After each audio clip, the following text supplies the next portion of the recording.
Welcome back to the Franchise Edge podcast, brought to you by Scorpion. I'm your host, Jamie Adams. And this is the first episode of 2024. So welcome back. Hopefully you've missed us.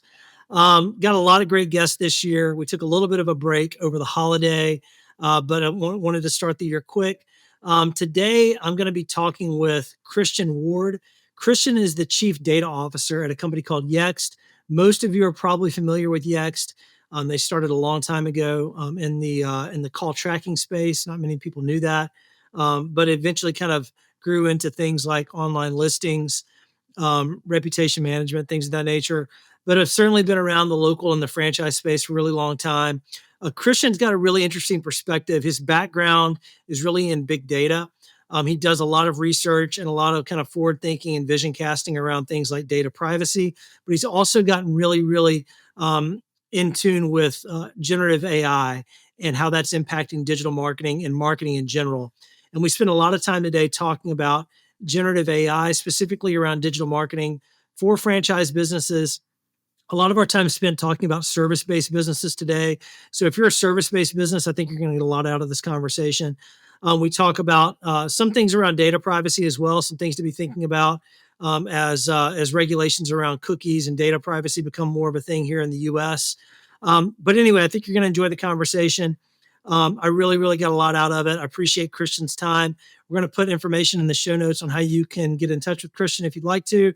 And also we're going to reference a really interesting academia paper written by a couple of Princeton students around this idea around generative engine optimization. Think of it as SEO, but for generative search, things like ChatGPT, Google Bard, etc. So without further ado, thanks again for joining, and I will let you get to the episode. See you soon.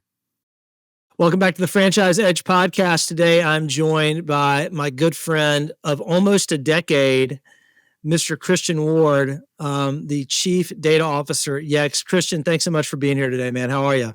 I'm great, Jamie. Good to see you. Yeah, likewise. Now, it is almost a decade for you at Yext, yeah? Yes, yeah. It's I took about a year off to write a book with my brother back in like 2018. I remember that. Yeah. But then I came back. So the actual Yext is a decade. Yeah. Okay, got it. I'm a decade at Scorpion in March, so getting there. I know it's crazy. Time flies. It's been really fun watching the trajectory of Yext over the years too. I mean, I've known you and Howard and that group from the time that it was Felix, right? And then watching it evolve. And I remember one of the first conversations or meetings I had with you at Yext. We were talking about structured data. And, I think this was like the very, very early impetus of what eventually became kind of your answers and your knowledge graph product, right? But I remember talking about that before it was even like a real product. So, so tell me a little bit about what you're up to these days. I want to talk to you a lot about, you've got a great perspective. You've always had a great knowledge around data, particularly as it relates to marketing and local marketing, which is a big problem that franchises are trying to solve and opportunities they're trying to take advantage of. But really want to talk about your perspective on AI and generative AI specifically and how you believe it's going to influence marketing. But just give us a little bit of update on what's going on at Yext and what you've been up to in the last year and a half. Sure. So as you mentioned, I'm Chief Data Officer at Yext. And in that role, my job is actually to work with clients. So partners, data partners, so the Googles and the Bings, now the new fun AI companies, but also our major enterprise clients. So some of the major franchise organizations around the world. And when I meet with them, what's kind of amazing about my job is they are very, very focused on what they're doing. But if they could all be in one meeting with me at the same time, you would realize they all have the exact same problems. And it doesn't matter if it's like HVAC, major chain, or it's quite frankly a hospital system or the World Health Organization. We work with all these. And it always comes back to that problem that you said when we first discussed. It's I need to structure my knowledge, the data, so that the customer journey is easier. And so that continues to be our focus. I've been an entrepreneur and run small businesses myself. Started my first company when I was 23. And I've been doing, I had 3 different companies. And I like where I'm at now because it lets me work from the small small business all the way up to the largest, to really try and figure out what's the best way for them to structure that knowledge and get it out there so it's useful and it's driving engagement. And as you said, I think where we're going with this AI capabilities is just going to open up all these things we've always wanted to do as business owners and just really couldn't do it. We couldn't scale ourselves. Yeah, yeah. So maybe just because I know we've got the audience for this is mainly franchise businesses, and we also have a lot of independent small businesses, typically that are service based, right? Service oriented. I always tell people the majority of Scorpion's customers are what I classify as falling into the oh shit categories. Yeah. And since this is our podcast, I guess I can say that word. But what I mean is like the consumer journey kind of starts with like an oh shit moment. It's oh my God, my plumbing's broken and I need a plumber. Or, oh God, I walked into my house and it's 100 degrees outside and my HVAC system's not working. Or, hey, I had a car accident and I need a lawyer. Or, hey, my tooth is killing me and I need a dentist, right? So it's these kind of undesirable consumer categories. Yeah. But again, that's the audience. But you use the word structured data, and I want to make sure that we kind of tiptoe in the definitions here. So, can you give just a very elementary definition of structured data? Just thinking about who our typical audience is and why they should be concerned about it. Sure. And so when we talk about data, we'll actually talk about the two categories because I think it really helps to make it very clear. Yeah. There's unstructured, which tends to be like this. It's like a dialogue, or it could be a voice call, but it's more often it's conversation in some form, some human conversation, or a book that's got a lot of stuff. When you look at unstructured, what's amazing is inside the unstructured is this awesome structure waiting to come out.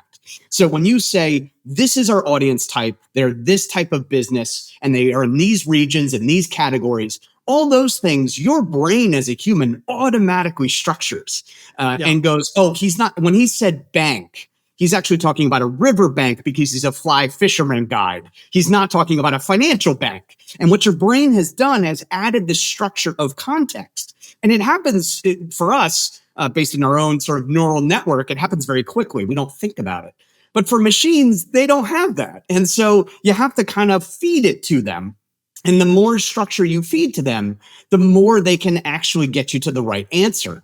And so for example, if I say that I have a problem with my heater, if I say that may not be enough structure or context for a search engine, because they might be, well, it could be your car heater, it could be your pool heater, right? So there's other elements. Yeah. So structure is all about just trying to find, if you think of it almost as the connecting the dots, where each dot is a particular entity or like a person, place, or thing. And then the relationship is there. That's why we always talk about structure. And a lot of times we talk about something called a knowledge graph, which is basically how Google knows what you're looking for. They piece it together in that context. And so at Yext, we've been working in structured data. And quite frankly, my whole career is in structured data. It was originally on Wall Street and financial services. But then I really got into sort of the business side of every potential business and what structure could look like. So that's really the difference.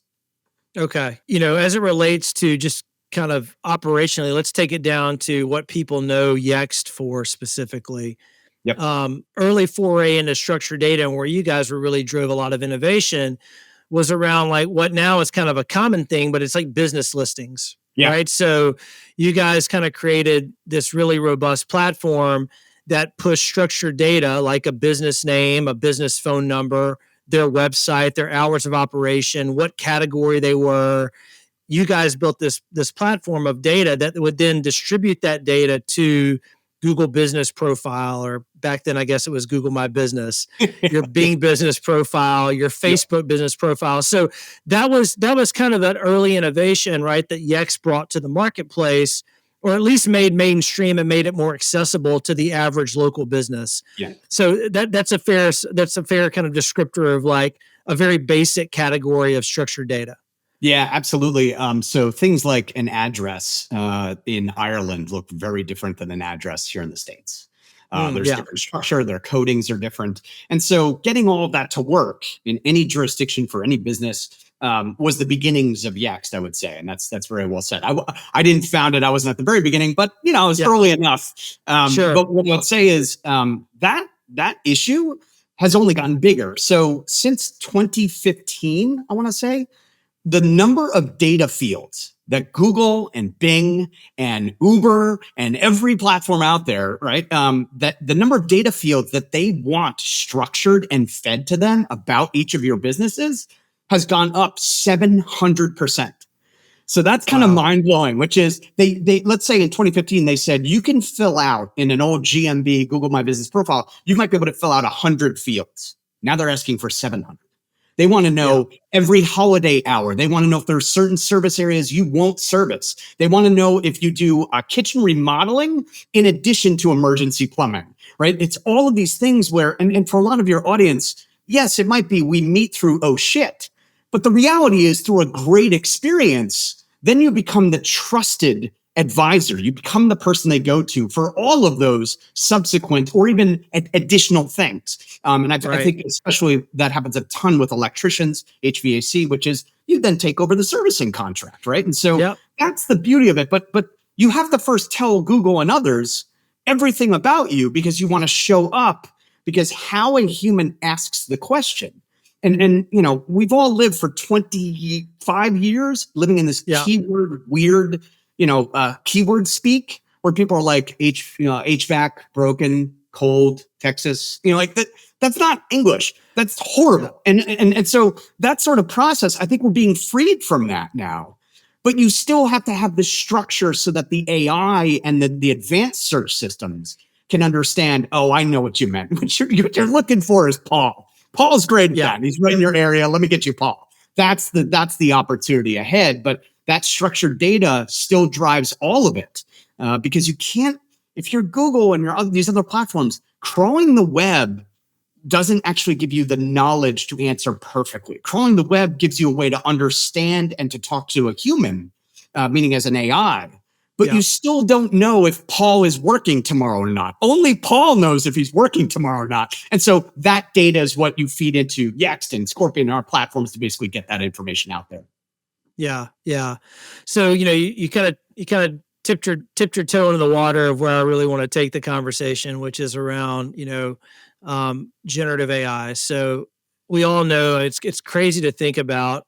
Just 3 years ago, people were using words like AI and machine learning like as part of some obscure way to describe what is probably more of an algorithmic driven approach to product and optimization of certain activities, be it ad management or things of that nature. But then open AI comes along a year ago, and all of a sudden it's like AI is real, right? Like it is in the hands of every consumer, and it's quite simple to use. It like went from like this very obscure, I don't understand it, to wow, I can actually use this every single day of my life, and it just makes sense.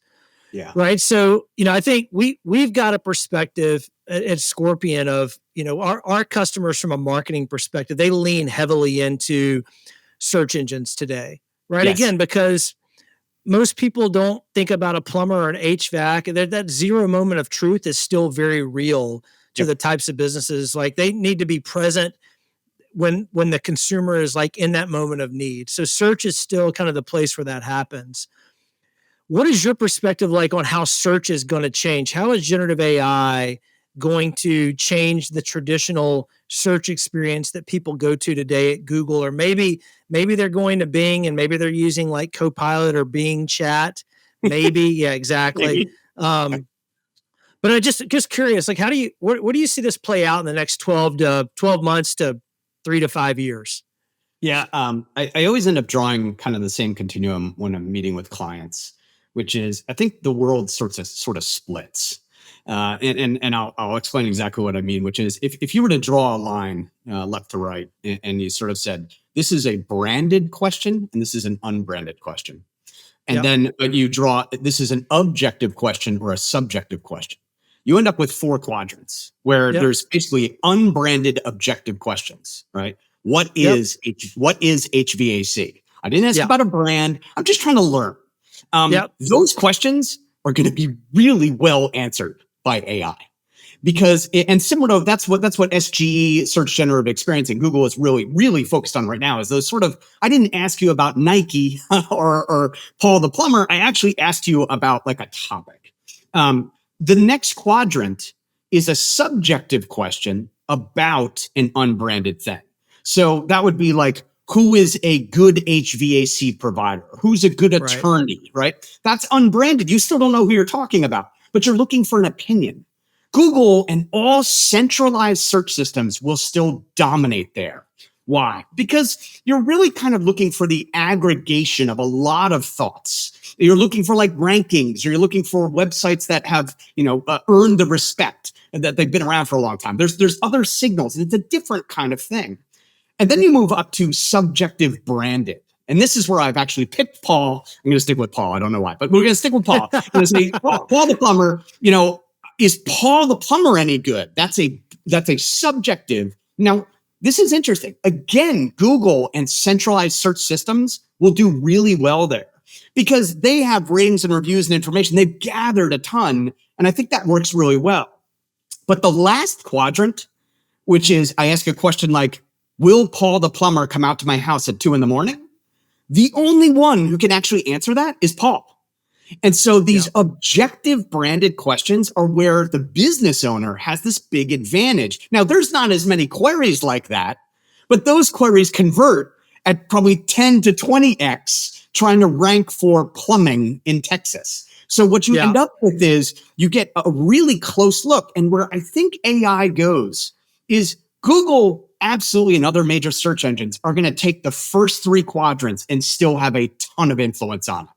But the last quadrant, I think it's very possible that you will start to see someone in their house, they come home, the kitchen sink is leaking, and they literally go, hey, assistant, or R2D2, I got a plumbing problem. Can you immediately find someone for me that is open now that will come here and find them now? The reason why that is it's not necessarily about a coupon at that point. It's about an emergency. And I need a brand, I need an objective answer. And I think that's where the AI steps in really clearly. So for example, if I want to know what time a law firm practice opens, and I ask that question of Google, unfortunately, I get 9 billion search results, right? With a ton of information, and half the time, that's not really what my next question, that's not really on my path. What I'd prefer is just someone an AI literally just going, they open at 9 a.m. That's it. That's all I want. And the AI is really good at that, right? And that's where I think you start to see where I'm in my car and I ask my Tesla a question, or I ask whatever car, all cars are going to have AI now. Volkswagen just announced a deal where they're putting ChatGPT into every vehicle. So then it's sort of like, if you can just talk to it, that starts getting to where those branded objective questions really help consumers find the answer they need. I think the internet, as we know it, kind of splits a little bit. And I don't think that's years away. The adoption curves of people baking this stuff into everything they do is all over the place. I think you're talking in the next 18 months, you are going to see that this is in a lot of places in your life very quickly. You mentioned, you're talking about that split. You wrote an article in Adweek, I don't know, sometime last year, and you made a couple of points around, AI and generative AI's impact on the traditional kind of search funnel. And one of the subheadings, I believe, was something like dialogue over monologue. Yeah. And we actually, we actually wrote a little bit of a whiteboard, not a little bit, we wrote a white paper here at Scorpion where kind of point number 1 was, consumers will move from search to conversation. Yeah. So dialogue to monologue, search to conversation. What's your perspective on dialogue over monologue and just that whole idea there? I'd love to, and we'd love to riff on that a little bit. I think I've got a perspective there too, but love to hear what you meant by dialogue over monologue. Yeah. So centralized search has forced all of us to put out as many monologues as possible. And almost like the evil marketer monologue where it's sort of like, hey, I'm going to put this out there and then I'm going to track you and then I'm going to target you, but you're going to step in my monologue as often as possible. And that's actually not ideal. Like when I think of the ideal customer journey, it's not that I found it via search. It's that when I'm talking with the business owner or with the attorney or with the plumber or whomever, I'm having a good interaction. See, human trust, and this is not me talking, this is sort of just years of academic research, but we tend to trust because as I'm having a conversation, I'm learning from the other party and they are staying in my flow, meaning I'm in control of what I'm trying to learn and they are responding well. And so what that does is we now have AI that can mimic that on behalf of the business, because most business owners, you don't have time to answer every call and talk for 20 minutes. Like there used to be an old, I think they're still around, but Zappos was a foot shoe company, if Yeah. you recall Yeah. Zappos. Yeah. And Of course. they had a policy of basically bonusing people in their customer support division for talking longer to customers, which is absolutely crazy when you think about it. Like cost perspective, most people actually measure the benefit of their assistants or their call center by how quickly they can get rid of the person so they can pick up the next call. They took a totally different approach, and I think AI actually gives us that scaling. So in a dialogue, you're actually building trust. So if I could go to an AI and say, listen, I'm having trouble. I might have rear-ended somebody. I need an attorney. And the AI says, well, let me tell you what we do. And say, okay, well, is it going to cost me anything? No, you can come in for a free consultation. Everything that other than legal advice, this thing can help the person get to. That's where I think this changes. And Jamie, it has such big changes for marketing, because what it means is marketing is about awareness, but the consideration and action phase really becomes the dialogue. It's almost like we put up a ton of web pages to make people land on the page, but most digital websites are just going to be a conversational interface, so that you're capturing zero part of data that's freely given to the business, and that helps you then pick how to proceed. And I think that's a huge opportunity. Yeah, I agree. I mean, it's funny. We're talking a lot about. I think in that particular piece, you're talking a lot about the experience of a consumer. A consumer can have through generative AI on a business's website, right? Where that business can apply AI through like a chat or something like a GPT interface on their website that can answer questions in a very human like way, specifically about that business, right? So it's funny you mentioned that. We haven't even talked about this, but the first kind of big AI centric product that we've invested in here at Scorpion is an AI chat product. Yeah. And it was quite difficult for us because, again, the nature of the businesses that we work with, right? Lots of attorneys, right? So you can't give out legal advice. Yes. Huge no, right? But then also just like simple questions like, working with a lot of HVAC contractors and getting the dialogue right. Like you don't have boilers in Florida, right? You got boilers in Boston. Yeah. So, actually building, the AI in a way that could learn based on location, based on a business's website content, and answer some of those questions. I think, that's a unique value proposition. As a matter of fact, I mean, just from our perspective, when we've started layering that product on our customers' websites, we're actually seeing conversions increase about 30% higher than they were before the chat product. So it's been a great way to your Zappos example a moment ago. What we see is a lot of the dialogue starts with that chat where it's kind of a long form question, right? It's like, hey, can you guys do this type of work? And then it kind of goes from that to like, well, could you come, at this particular time and fix that problem? And then the chat pushes them into a call to action, like schedule an appointment online or pick up the phone and call us. So interesting that we're talking about it through that lens, but like, let's take it back before that, right? Like how is generative AI going to impact like the Google search experience, right? Because it's one thing once they're on the business's website, right? But in most cases, unless businesses just have a ton of brand awareness and the consumer just goes directly there, right? Which again, in the case of most plumbing and HVAC companies, most attorneys, just you don't know the brand, right? You go to Google because you want to. Do you see that interface changing at all, like Google? Yeah, they. I know a lot of search engine optimization specialists, like SEOs. They're predicting Google will never launch where it just starts talking to you. And I'm like, oh yes, they definitely will. Like that's very to me, that's very ostrich head in the sand. The reality is, I think Google starts to transition a little bit, and I think it's a welcome transition, which is Right now we bid on keywords and we optimize keywords, and that's how many of your businesses and our clients Yeah. attract that top of the funnel. But realistically, think of a dialogue versus keywords. Keywords, I type in plumber, right? Plumber now, right? Okay. Yeah.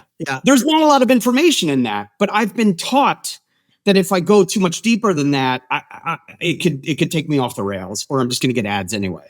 Now, Yeah. the opening salvo, like you're seeing on your chats, is literally like kitchen sink ruptured, can't use. I need someone here now. It is like they freely tell you way more knowledge, and then the chatbot comes back and says, "I understand completely. Do you know where your main valve is?"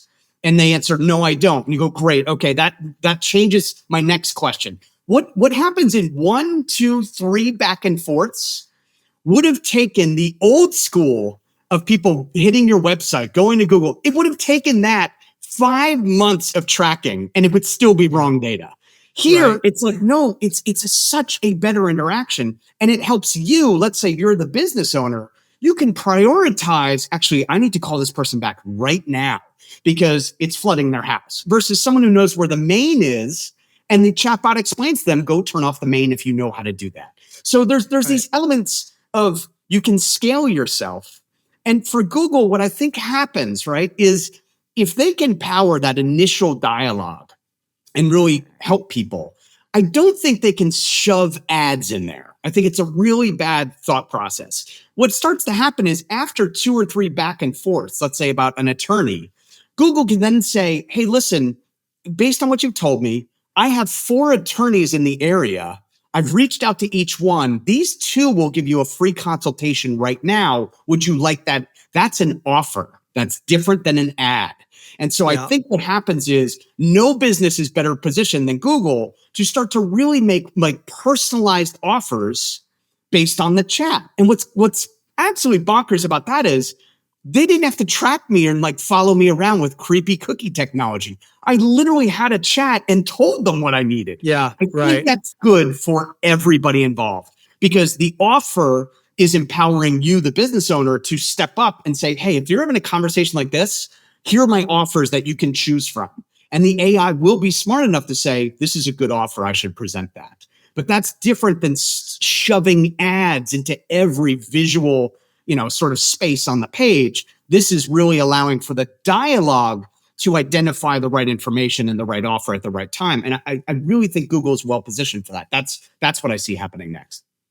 You can see Google specifically kind of tiptoeing towards that with like an ad product like local service ads on the search side, right? Where that ad product is not available to every category of business today, but it is available to most of the businesses that we work with that are in the services, right? Like your attorneys, your home service businesses. And for those of you that aren't aware, these local service ads are they're cost per lead ads today. They're not cost per click. What's really interesting is like with these local service ads is that you don't pick your keywords, right? You don't place, a keyword level bid, right? You tell the business the type of business you are, the types of work that you do, the geography where you'd like to show up, and then you just kind of trust it. You trust Google to like display your ads, right? And you do have some control over, your reviews and how reputable you are as a business. Those play into can you show up in those ad units or not? So the experience you're delivering in your service delivery, but the actual like control over it's again very different than traditional AdWords, right? So I could see a world where Google takes that ad unit a step further and says, hey, what types of offers are you willing to provide at a certain period of time for this type of query, right? I mean, that would be that's interesting. I could absolutely see that. There's Bing sorry to interrupt, but Bing actually, I believe, has already started to put in ChatGPT, so you can actually ask the ad questions. So that's again with an offer. It says, hey, I can offer this for you. And you might have more questions. See, the problem with all of this is for the last 20 years, we have recreated driving past a billboard at 60 miles an hour and then making you pay for it for looking at it. It just didn't make any sense. And it's and what this is I'm not buying a legal. I need to talk to somebody, or I need to have enough knowledge to know I would like to pursue and continue this conversation. And I Right. actually think that's better for all of us. Like, yeah, if you type in right now something like, Nike men's shoes size 9, the entire page that you see on Google is ads.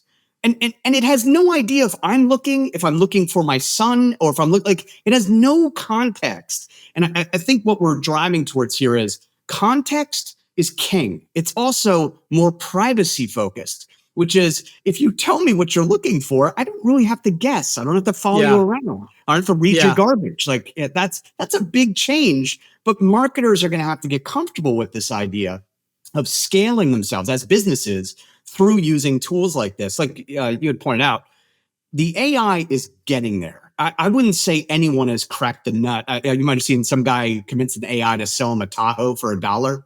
It's actually, people should look up. I've not seen that, but I have heard about that. Yes, it's very funny. And there's a few. Like, there was an AI in Europe that the customer convinced it to always swear at them when it responded, and those responses are absolutely hilarious. But like that's the part, you can't have that happen, and we're still like working through that. But I think it's good enough, certainly, if you lock it down. And I know you guys as well as that's a lot of what the focus is, locking it down. But if that dialogue starts to really work, attaching a series of potential offers as something the AI can leverage, totally going to happen. Like, definitely going to happen soon. Yeah. Couldn't agree more. I think something else you also hit on a couple of minutes ago is you talked about just the impact that Google, right? The blank Google page with the simple search box, right? Like, the impact that alone had on how we interact with the internet as humans, right? So, and again, like, Google's kind of predictive search certainly helps, but you go as a consumer and you type in plumber, and you're going to get like a predictive, near me, like, oh yeah, that's what I'm looking for, plumber near me, right? Or plumber Dallas, Texas, right? It's like, I would never ask, if I'm having a conversation with you, Christian, and I go, Christian, plumber Dallas, Texas, you'd be like, what in the hell is wrong with you, Jamie? Did you smoke something this morning? And I would say, no, I didn't. But I would say, Christian, who's the best plumber in Dallas that services my zip code? That's how I'd ask you that question. But if I go to Google, it's plumber near me. I think what's interesting, though, is ChatGPT and these interfaces are teaching consumers that we can actually have a conversation with the internet like we have a conversation with each other. Yes. Right. So how do you think about how that changes typical SEO today? Right. Because today people optimize you mentioned SEOs. SEOs optimize around these things like plumber near me. Yeah. Right. Well, as over time, I'm gonna learn that I can actually ask more specific questions to my internet, to my Google, to ChatGPT, or whatever the interface is. So how do you think SEO should be thinking about things like that, and the changes that this is having on how people search? Again, because I think people are going to move from this idea of traditional search, plumber near me, to a conversation with an interface. The search is actually just going to come up also in a broader conversation. So you might be talking to your AI about remodeling, and it's going to recommend or have offers from 5 a contractor, a plumber. Like, so it's not I need one thing. It could be in context of an hour-long conversation about remodeling the kitchen before you put it on the market. Like that. Think of the number of professionals that are needed in that dialogue, but they can't access it. They can't access it because it's all through search. Now, I will never bet against Google. I mean, they built, and what they built was probably the most important innovation that we've seen. But I will say that it's highly inefficient.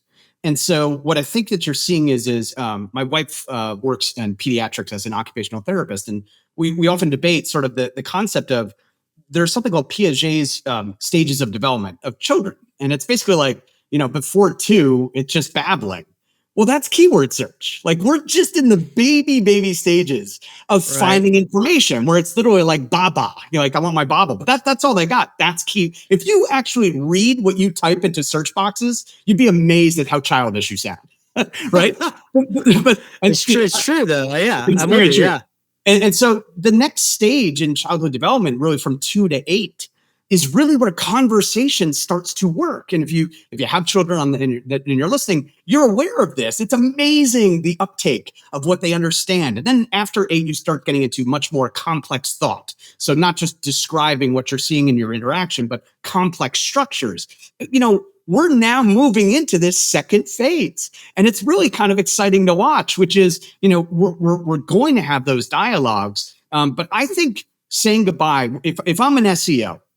I offer this. I think it shouldn't be search engine optimization. Okay, it should be search experience optimization. That way, they can keep all of the conferences and T-shirts the same. But it's an experience, right? Because OpenAI is not a search engine, and or ChatGPT, and these are completely different mechanisms, and the way they process knowledge is completely different, and the way humans engage with them is a new experience.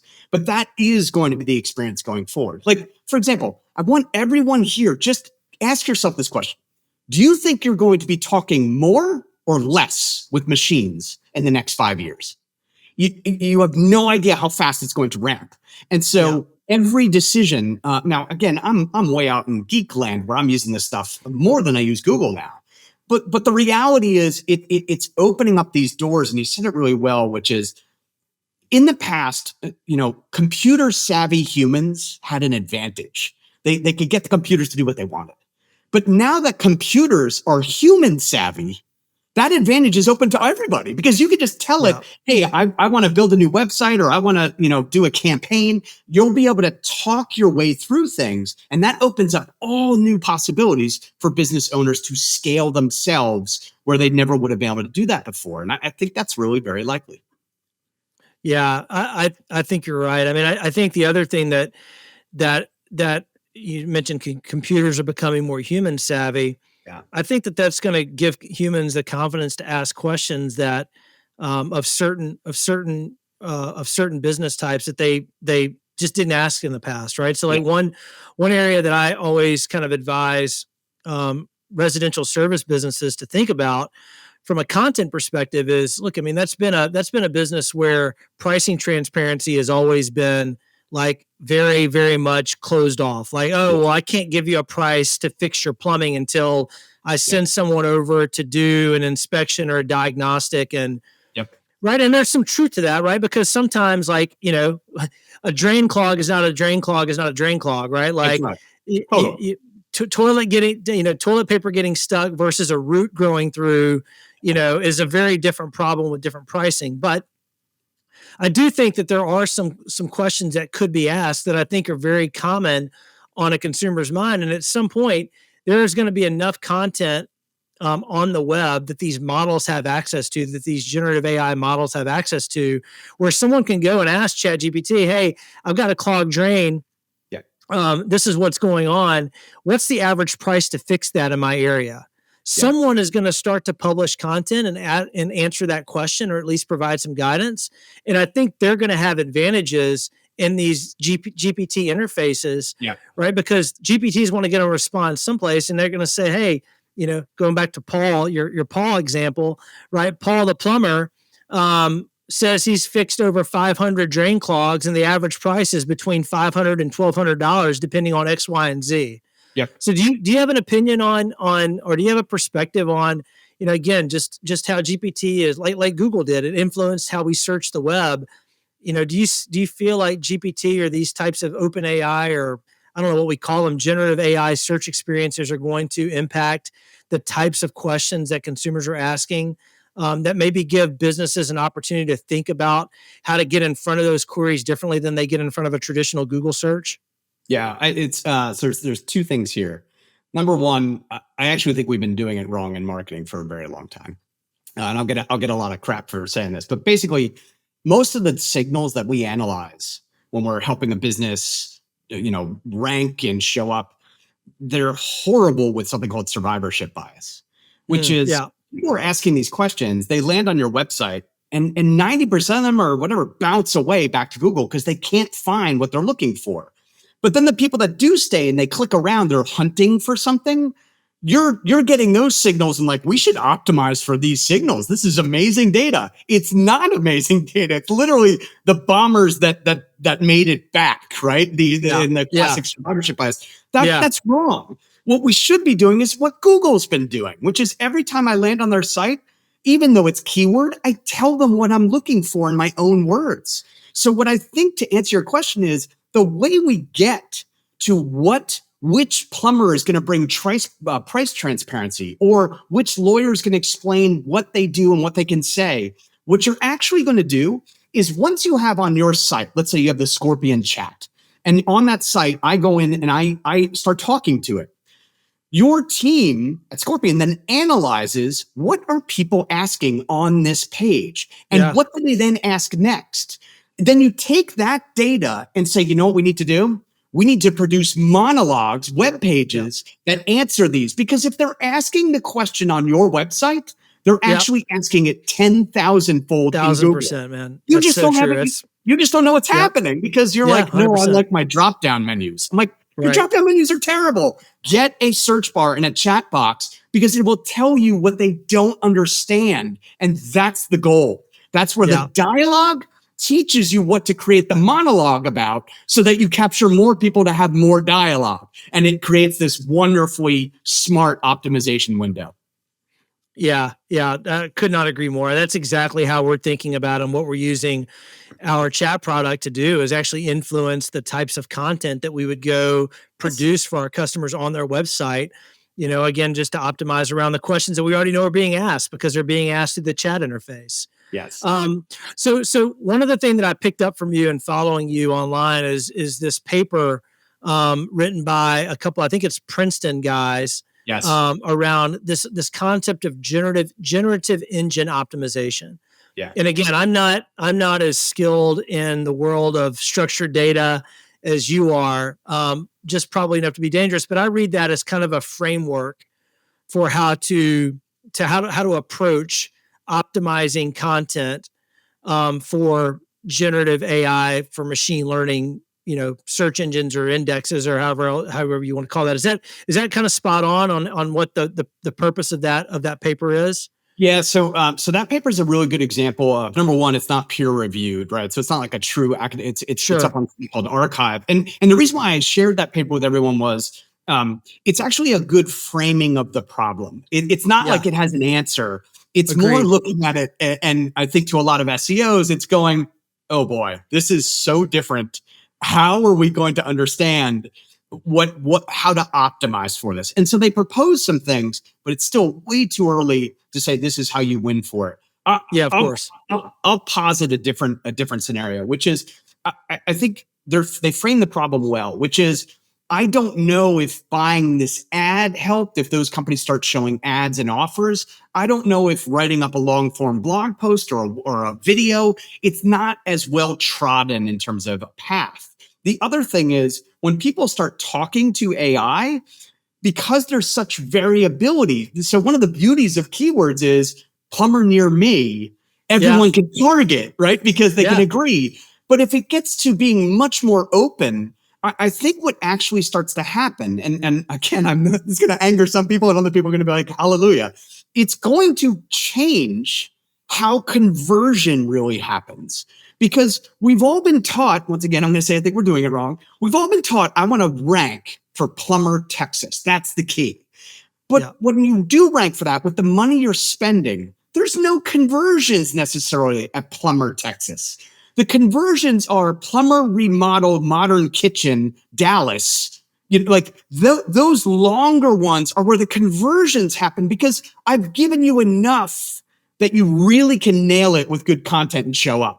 The problem is, to write the long tail, you need AI. You and I don't, like our plumbers and lawyer friends, we just don't have enough copywriters to put out enough monologues on the stuff you actually do. So it's that same idea of, the research is going to keep coming out about how to optimize.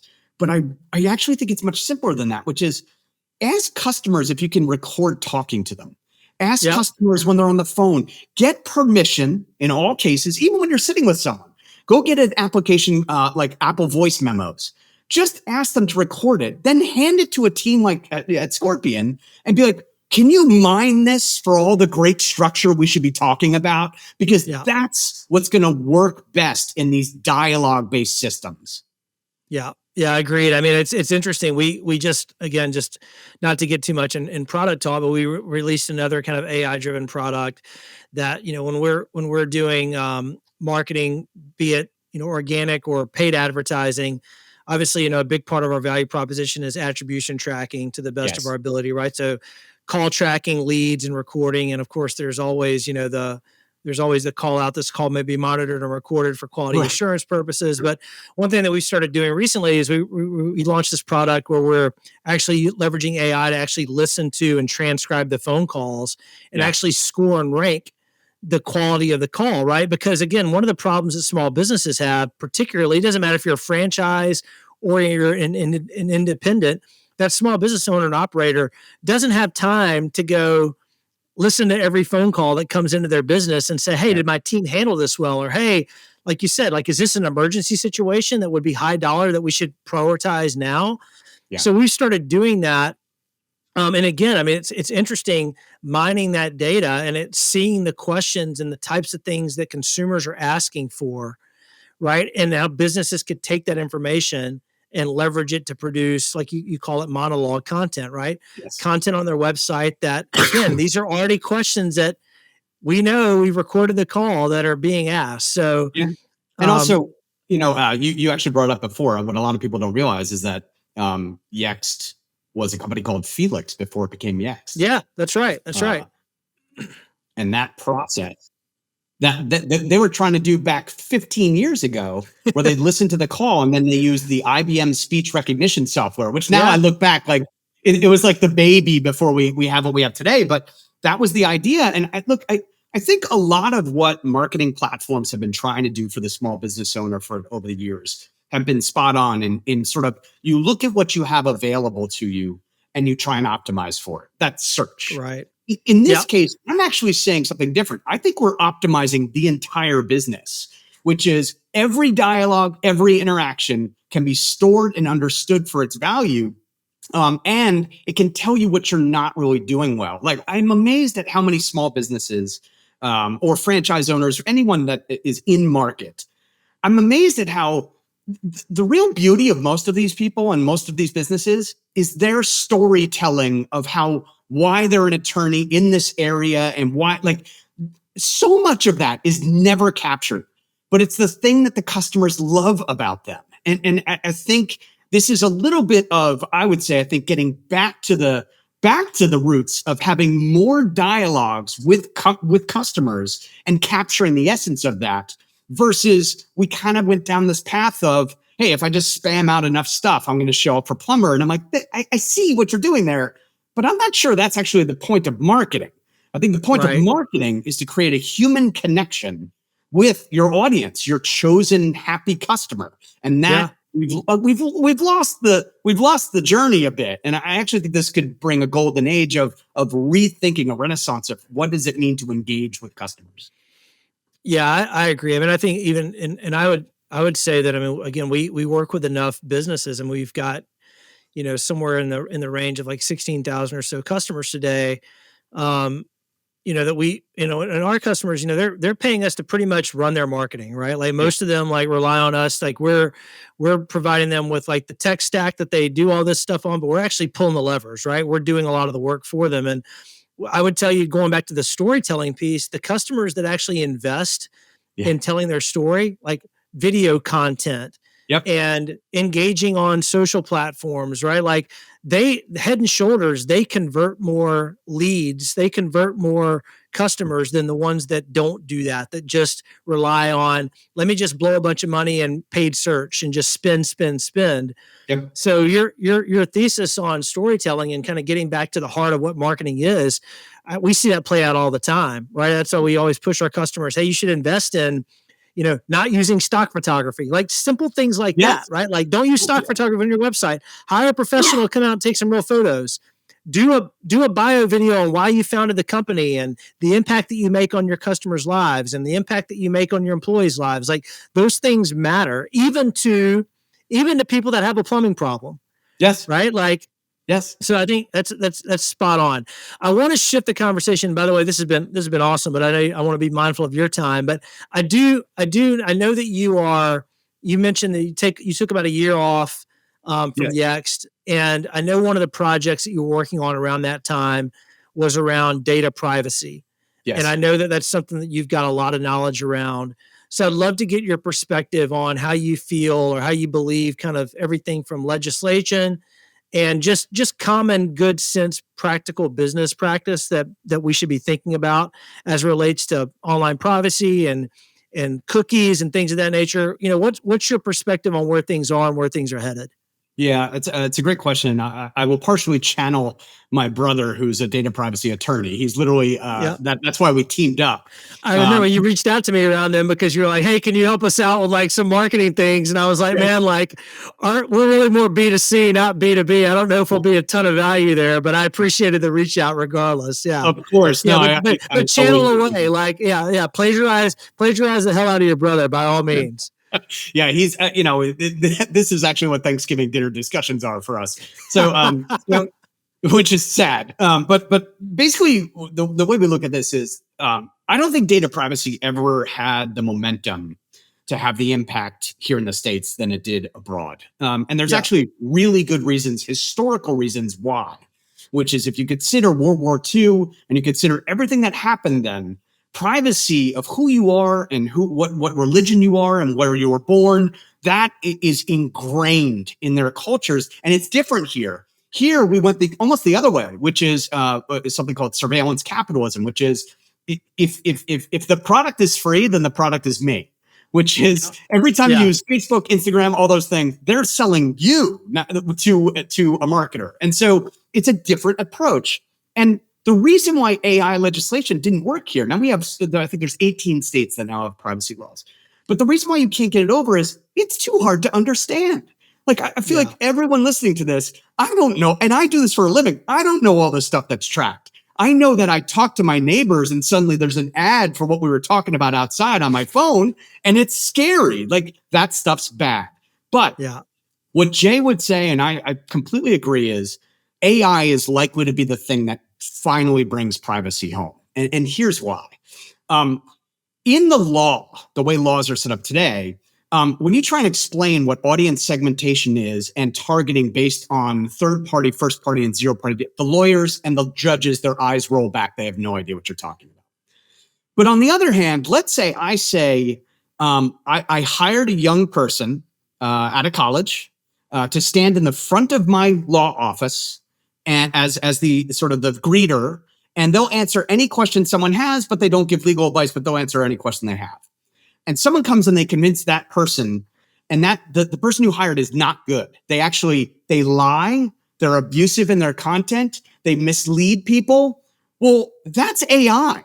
If you're using AI to scale dialogues, it can't get this stuff wrong because it opens up what judges and legislatures totally understand, which is if you hire someone to be your representative and they go off the rails, you're at fault. They are your agent.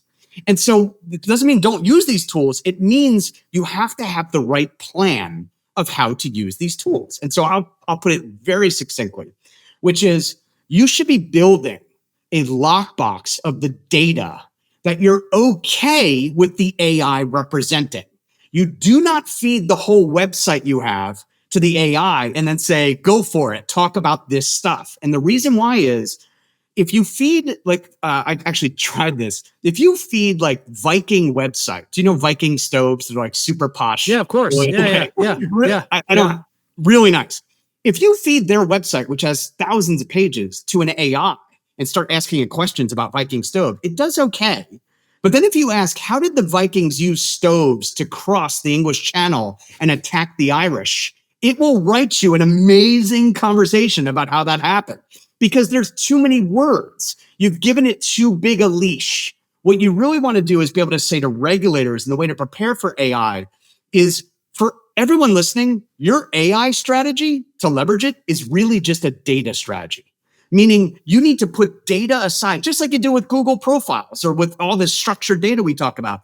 You want to be able to say to a regulator, I didn't let that thing have access to anything, but knowledge that I said, I'm okay with the consumer knowing this. I've set it aside, and it's very specific to answer a question. That way, when new AI tools come out, you've got your little module here of perfectly structured data. That's much easier to manage when you unplug GPT-3 and you plug in Claude or whatever 5. You can swap them out and you're not beholden to letting the AI do too much. So it's very much about having this almost like lockbox mentality of this data over here is okay for consumers to engage with. Do not hook up AI to your whole data stack. I think it's a massive mistake, and it's going to lead to a lot of areas where lawyers will be able to prove you didn't do the due diligence in training or hiring that AI to prevent it from doing the thing it did. And that, so it's very, very focused on how you control your data that you make available to the AI. Yeah, that makes sense. And it seems like we've got to be heading in that direction, one way or another. I mean, even if you look at some of like the lawsuits that have come out with some of your like big publishers, like I think the New York Times sued OpenAI, right, for accessing and referencing a lot of their data and how they formulated answers. Yep. There was some big suits. I mean, I think there is going to be some world, right, where like you said, I mean, it's if you're a business franchise or otherwise, right, like it's almost like a robot.txt file, right? Yes. It's like, hey, you can access, this part of my website to formulate answers or information, but this over here is mine, and you can't touch that for now. So I do think that's the way to approach it. I think because the reality is this stuff is, I mean, literally, you and I have talked for whatever 40 minutes ish. Do you know probably by the time we're done talking, there's going to be 3 new AI platforms that are created? Like, it's moving so fast that as a business owner, the most important thing is to work with your Scorpion rep or whomever, but say, I want to start thinking about what knowledge to separate so that if, there is an error, an issue, or why did you give Paul this answer, but Sally this answer? You want to be able to tell regulators or anyone, hey, no, we're really careful. This thing is not off the leash reading whatever. It only uses this knowledge. So if a mistake was made, you can actually figure out why the mistake was made. If you feed something the internet and 10,000 pages from your website, you're going to have a problem about what it comes up with. So it's having a very particular approach. Last question. I just want to kind of bring back, though. We talked about privacy. We talked about impacts to search.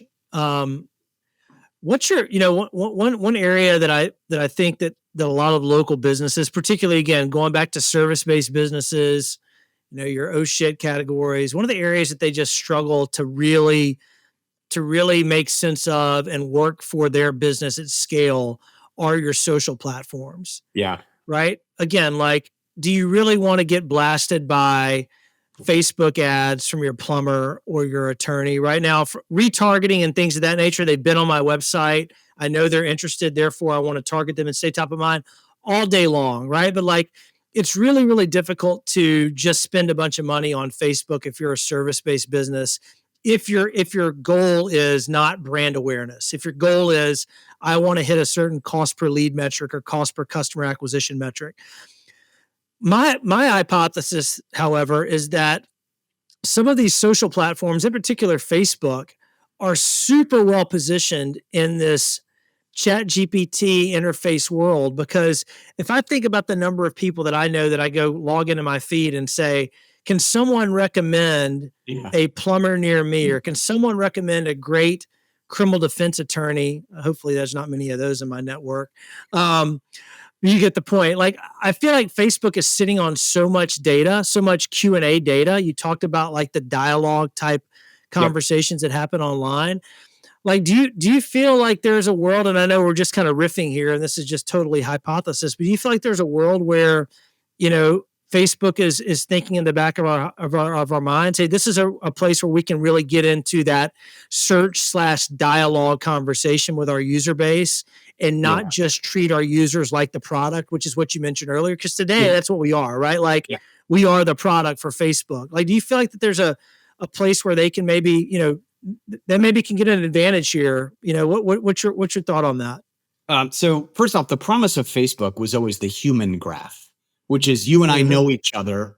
And if I know you just remodeled your place in Dallas and I know I liked it, uh, of course I want your opinion and other people's opinions. It never really panned out. And it's partially because they tried search and other things that never really quite did it. I think they could get here. So Facebook, if you know, are aware, they launched their own llama models, Yeah, right. and they're launching them with free commercial rights. In a way, they're kind of ruining it for everybody else, like OpenAI, because they're like, ours is going to be good enough. See what's going to happen this year is language models, the things that we're talking to, they're going to reach at like asymptote is what you call it, but they sort of going to reach a point where they're all pretty good and they all kind of understand everything Right, enough. right. And so Facebook, I think, is doing this as part of a plan, which is if they have that, they can build it into the metaverse where you can talk to anyone about anything or any object because you need that for people to understand how to use the metaverse. It's too complex for most people. So you need the AI to be able to guide them. But also, if they give it away to free to all of their clients, like your clients, then they could power some of the chat, they could power the search. So I think this is a bit of an arms race in terms of who gets there. But I would look at it this way. There comes a point where I say, Jamie, you and I are on the same page. Okay, to a machine, it's like, are you guys standing on a big sheet of paper? What do you mean you're on the same page? It doesn't understand some of the idioms, and it's getting so good. That was that aha moment. For someone like Facebook, Bing has been brilliant with this, with Microsoft partnering with OpenAI. Google will get there. You don't bet against them. They have everything they need to do this. They just have to execute. You get to this world where, depending on what you're trying to achieve, awareness is one thing. But if I'm on a platform and it could be Instagram, whatever, and just say, hey, does anyone have a good plumber? I have a problem right now at the house, but I'd love it if someone told me. The AI actually could go back in and say, it looks like these 3 or 4 people are really, you should ask them particularly. I think that is absolutely going to happen. It's so funny. Technology is the whole thing that gives humans back time. Like the time it takes me to figure out which plumber to call for a remodel, that might be 5 hours and 82 tabs at different times over the course of a week and a half. This thing literally is just going to walk and talk to you and use things like your friends in the Facebook graph, but also what offers are out there from contractors. It's all going to start coming together to where you can say to your AI, you know what, can you just figure out who I should hire based on what other people have done and get the best quotes and just make me a dossier, send it to me at the end of the day. I know people think that's like Star Trek. It's not. It is very close. The way you win is the more knowledge you're willing to share with these systems about who you are, what your story is, what services you provide, the detailed, structured knowledge, then you're enabling these tools to take advantage of you. And look, it's been this way for a long time. If you search for plumber and there's no photos, there's no details on the Google list, those listings always underperform. The more knowledge you'll let people have about who you are and it's factual, the better you're going to do. And I do not think that changes with these systems. I think it's the exact same model. The more knowledge, the better. And that's probably where it goes. I don't think that we should end on anything other than that. I think that's a great wrap up. I mean, I think, like you said, I mean, like these new advanced technologies like OpenAI and these generative search products that are going to come out of this is, I mean, it's going to enable a more efficient pathway to the same data that consumers want access to today. Yes. It's just a matter of like learning how to take advantage of those things and what pathways you have to feed that data to those systems so that they can actually surface your business relative to the guy or the gal down the street. So, man, Christian, this has been awesome. We're in just over an hour of talk time. I'm sure it'll get edited down a little bit. But man, I've always really appreciated you personally. I know we've had a lot of good times out and about together over the years. Yes. We've had a lot of really great philosophical conversations like we've had today. And then also just want to say on behalf of Scorpion, we really appreciate the relationship that we've got with Yext. It's going on, I think, probably 8 years or so now that we've worked with you guys. So we really appreciate the partnership as well. And man, thanks so much for joining and taking an hour with us today. Thank you so much. And obviously, I'm thrilled with the partnership and the friendship over the years. So if there's any follow-up questions or any other information, I'm happy to jump in and certainly speak with anyone. Yeah, we're going to share your contact info, your LinkedIn profile, all that good stuff in the show notes. We'll also reference the generative engine optimization white paper that we talked briefly about. Again, I think, it's like Christian mentioned, it's not peer reviewed. It's not factual, but it does kind of lay out the problem. And there's some interesting things. I think if you're interested in all these things, you'll find value reading that as well. So, Christian, thanks a lot. And again, till next time, thanks for joining this episode of the Franchise Edge. We hope you enjoyed it, and we'll be back again real soon. Take care, everybody.